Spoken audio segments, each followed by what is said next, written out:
Hey Chicas! Welcome to Coding for Chicks! In this video we're going to run the Python shell and start programming. So first, if we're using Windows 8, we're going to go down to the Windows button.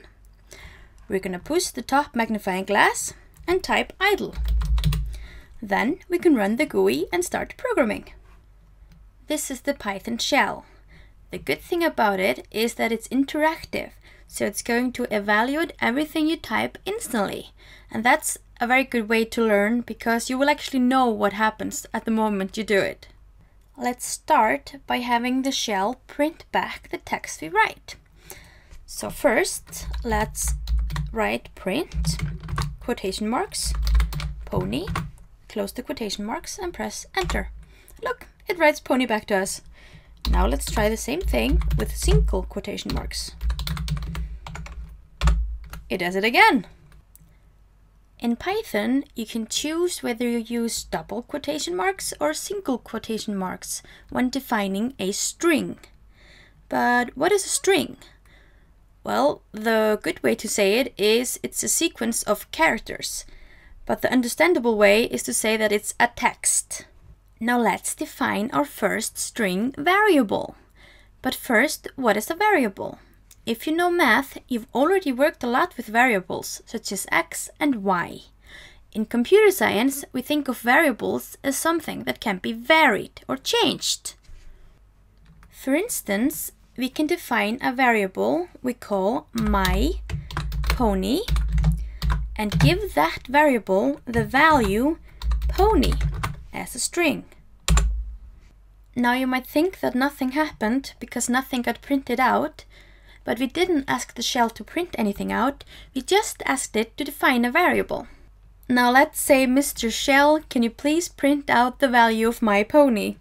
So, print my pony. And voila, the value of my pony. I said that we could change the value of the variables. So shall we try that now?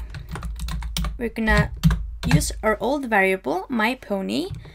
But now we're not going to put a pony inside of it, we're going to put ponylicious and press enter. So shall we take a peek what's in the variable now? Print my pony. Ponylicious! It worked! Now you learned how to print out strings and create string variables. But isn't there anything more to this variable business? Yes, there is! A lot! We're going to learn integers next. Integers are numbers that are whole numbers, that is, without any commas. So 10 is an integer, but 10.5 isn't. Now let's print out an integer. Print 10 and push enter. As you can see, there are no quotation marks when you're using integers. What if we put quotation marks? It's going to print out the same, but it's still going to be a string. How do we know? Let's start by creating an integer variable. myInt equals 10. Now let's create another string variable. myStr equals quotation marks 10 quotation marks. Python has a built-in function called type. Let's not worry about what a function is right now, but I'm going to show you how to use it. What we're going to do is write type, parenthesis opens, the name of the variable, parenthesis closes, and press enter. And as you can see, the type of my int is int or integer. Integers are often called int for short.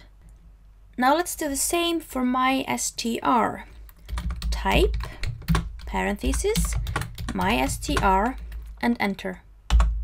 Type str or string, just as we expected. I'm only going to teach you one more variable type in this lesson, and that is a floating point number variable, or float for shorter. The floating point number has a comma, so 10.5 would be a floating point number. Let's give it a try, shall we? My float 10.5 and press enter. And what type is it? It's a float. The final pointer I would like to give you is that when you're naming your variables and you're defining a string, put a small s in front of the name. If it's an integer, a small I. If it's a float, a small f. It's going to make it so much easier to work with your variables when you have a million of them. Let's say I would be defining another pony string. I would write s, pony, pony, and then I would recognize my variable as a string.